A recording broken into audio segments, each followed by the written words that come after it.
एक बार की बात है, जब रपुंज़ल, जिसके सुनहरे लंबे बाल थे, उसने शहर में आने वाले सर्कस के बारे में सुना तो वो उत्साह के साथ अपने टॉवर से नीचे उतरी और बाजार चली गई। जब उसने रंग बिरंगी रोशनी और तंबू देखा तो वो अंदर चली आई। जब वो प्रशंसा करती हुई इधर उधर घूम रही थी, तभी उसे दूर से किसी के रोने की आवाज सुनाई दी। ऐसी खुशहाल जगह पर कोई क्यों रोएगा? रपुंज़ल ने सोचा। वो उत्सुकता से शेर के पास पहुंची, जो पीठ घुमाए खड़ा था। प्रिय शेर, क्या आप ही रो रहे हो? शेर थोड़ा दुखी लग रहा था, लेकिन उसने कहा, नहीं, मैं रोने वालों में से नहीं हूँ। इस बार रपुंज़ल ने पांडा को यूनिसाइकिल चलाने की कोशिश करते देखा। पांडा, क्या ये सिसकियाँ आपसे आ रही है? पांडा ने आश्चर्य से रपुंज़ल को देखा। नहीं, उसने उत्तर दिया, मैं यूनिसाइकिल चलाते समय रो नहीं सकता।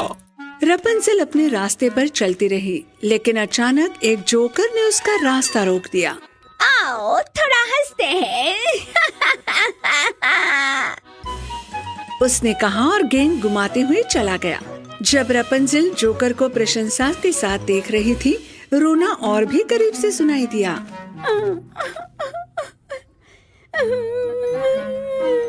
रपुंज़ल को अपनी आँखों पर विश्वास नहीं हुआ जब वो आगे और एक छोटे तंबू में दाखिल हुई, क्योंकि लकड़ी का लड़का पिनोकियो रोते हुए पिंजरे में अंदर से उसे देख रहा था।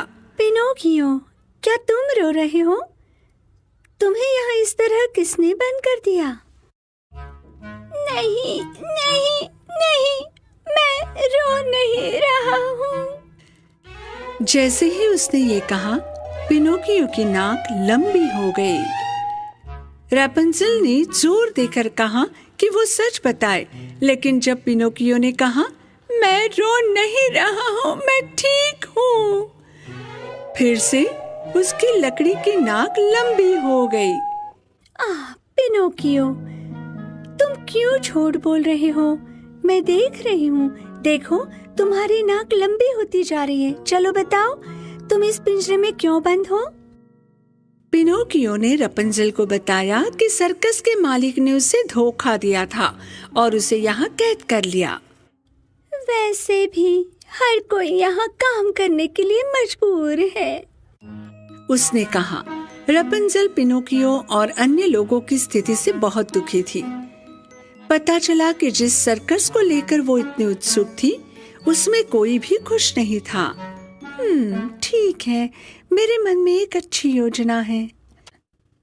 रपुंज़ल जल्दी से गई और सर्कस के मालिक के सामने आ गई। अरे सर्कस मालिक, मैं एक बहुत प्रसिद्ध जादूगर हूँ और ये मेरी जादुई अलमारी है। मैं आपको ढेर सारा पैसा कमाने में मदद कर सकती हूँ। दुष्ट सर्कस मालिक ने पैसे के बारे में सुनते ही प्रस्ताव स्वीकार कर लिया। सर्कस खचाखच भरा हुआ था।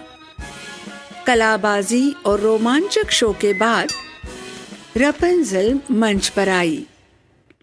इस शानदार शो के लिए मैं आपकी तालियों के बीच सर्कस के मालिक को मंच पर आमंत्रित करती हूँ। सर्कस का मालिक तालियों की गड़गड़ाहट के साथ मंच पर गया और सब कुछ से अनजान होकर अलमारी में प्रवेश कर गया। जैसे ही रपुंज़ल ने कहा, होकस पोकस, अलमारी को ताला लग गया। जिस व्यक्ति को आप यहाँ देख रहे हैं, वो सर्कस में सभी को काम करने के लिए मजबूर कर रहा है। वो एक बुरा आदमी है। आओ मेरे दोस्तों, इस सर्कस से भाग जाओ। नहीं। जब दर्शकों को सच्चाई पता चली तो उन्होंने तालियां बजाई। इस तरह सभी जानवर भाग निकले तो पिनोकियो ने आकर रपुंज़ल को गले लगा लिया। रपुंज़ल, इतने दयालु होने और हम सभी को बचाने के लिए आपका बहुत बहुत धन्यवाद। लालची सर्कस मालिक, जिसने पैसे के लिए सब कुछ बुरा किया, आखिरकार उसे दंड मिला। हालांकि असली धन सहयोग और एकजुटता से उत्पन्न होता है, जैसे कि रपुंज़ल और पिनोकियो के बीच में हुआ था।